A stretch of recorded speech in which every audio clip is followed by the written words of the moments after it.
Good morning and God bless. I hope you're well. Just trying to turn my mic up. There we go.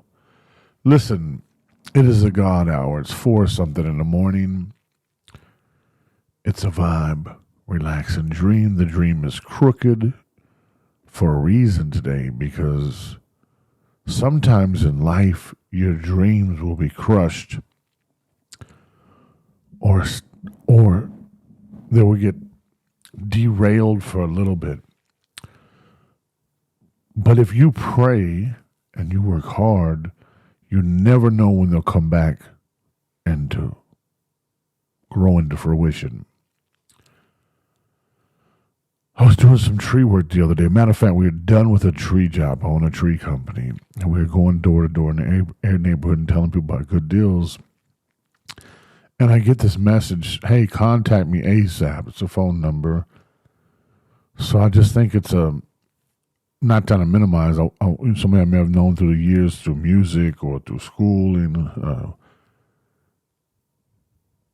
And so I respond, I call, and we get to talking. And I honestly have to say that I just didn't realize who I was talking to. I know that sounds crazy, but I literally in a week will talk to hundreds of different people. And then I went to the profile and clicked on it. And it was a young man who was in my life. And he was a good-hearted young man. I'd see it come out quite a bit. But I'm here to say to you that your environment is so important. I got in a lot of trouble, not because I was purely evil or just a wicked person, but I put myself into environments that bred hostility. And I'm here to say this young man has been down 15 years. 15 years of his young life he's been in prison. And he has a few more to go. But when I realized who I was speaking to,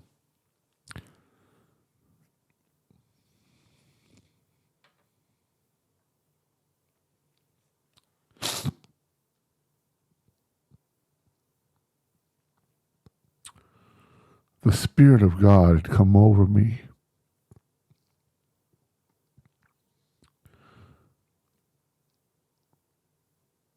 It's so easy to go into denial about the wrong we do. The Spirit of God, the Holy Spirit had come over me. And I felt conviction. I felt that when this young man was my company, I tried to impart some good to him, but most of what I was leading him to do was wrong.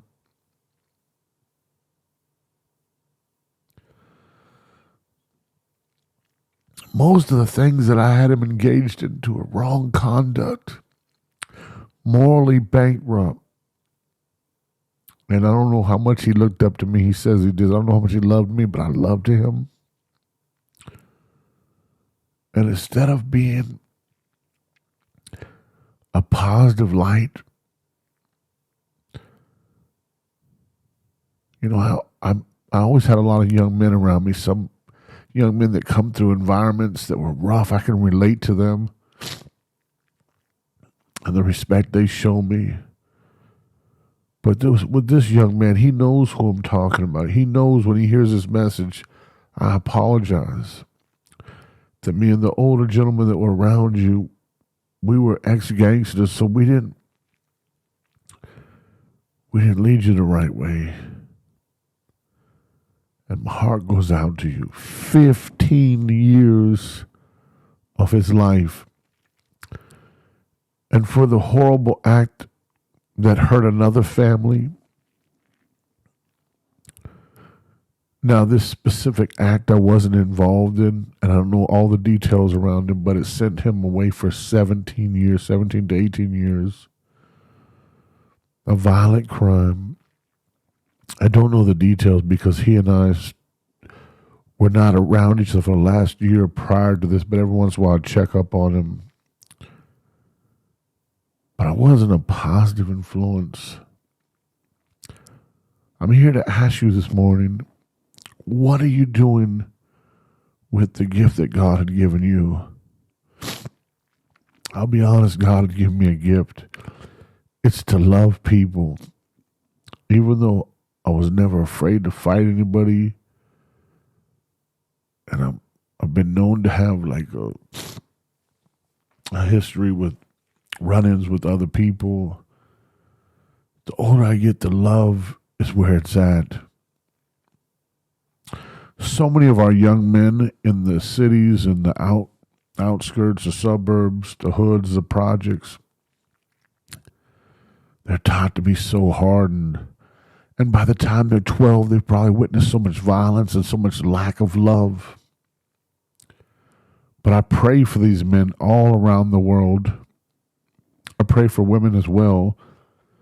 But if you really want to get in touch with a young lady that's praying and moving women, my daughter, my eldest daughter, Catalina Payne, she was a Spillman Payne. Check her out, Conquering with Catalina. Look at her YouTube page. She is witnessing and she is on the ground like my mother was, my late great mother, Betty Spillman. She's out there changing lives. But I always knew early on that my ministry was called towards men that were thrown away, that were broken, that society had given up on. And so the young man should be coming home, God willing, in 30 to 40 months. And when I talked to him, I apologized for being a bad influence. And he said, man, I loved you guys, and I still love you guys. I look up to you guys. And when I looked in this picture of his on Facebook, good looking brother, good looking young man, could get out tomorrow and get any modeling position, could get out tomorrow and write a book about whatever he's been through, could get out tomorrow and be a movie director. But if he does not align himself with positive people and people that are moving forward, the streets will eat him up. The streets are the devil's playground.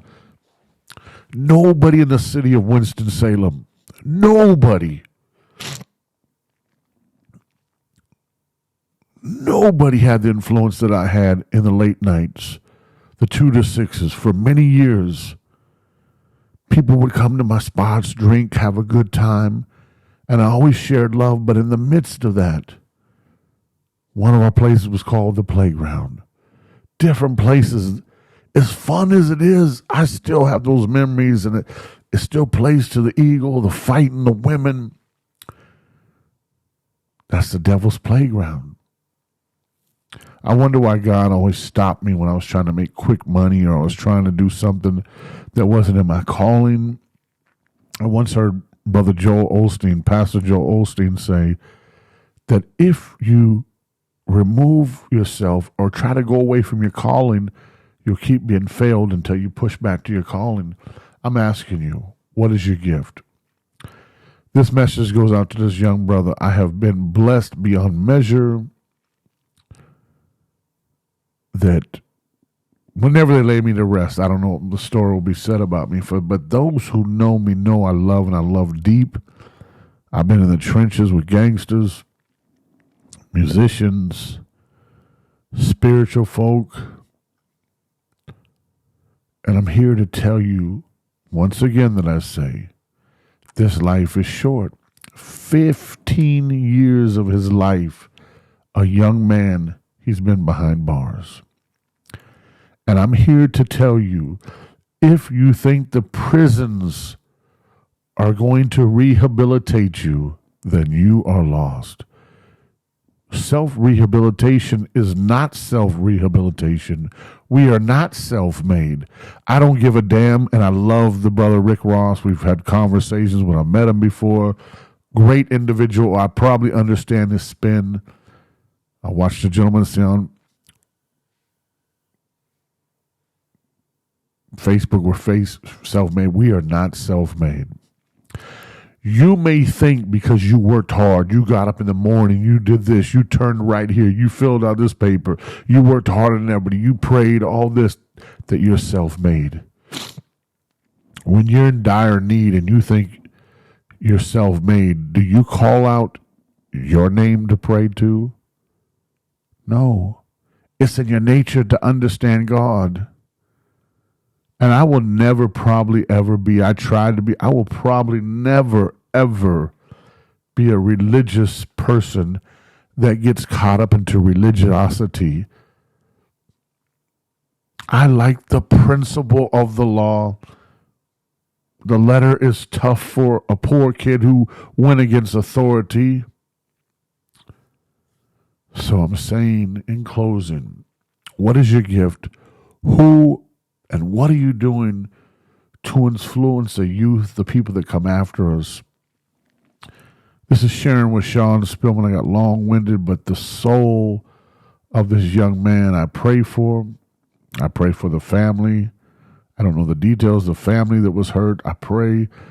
Violence is evil. I don't care who tries to justify it. Defending yourself, yes.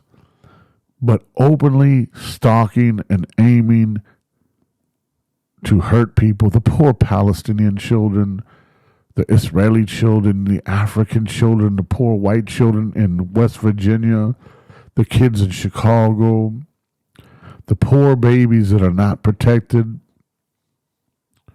We have to do better. Ladies and gentlemen, this is Sharon with Sean Spillman. I pray that you like and subscribe. You have a blessed day.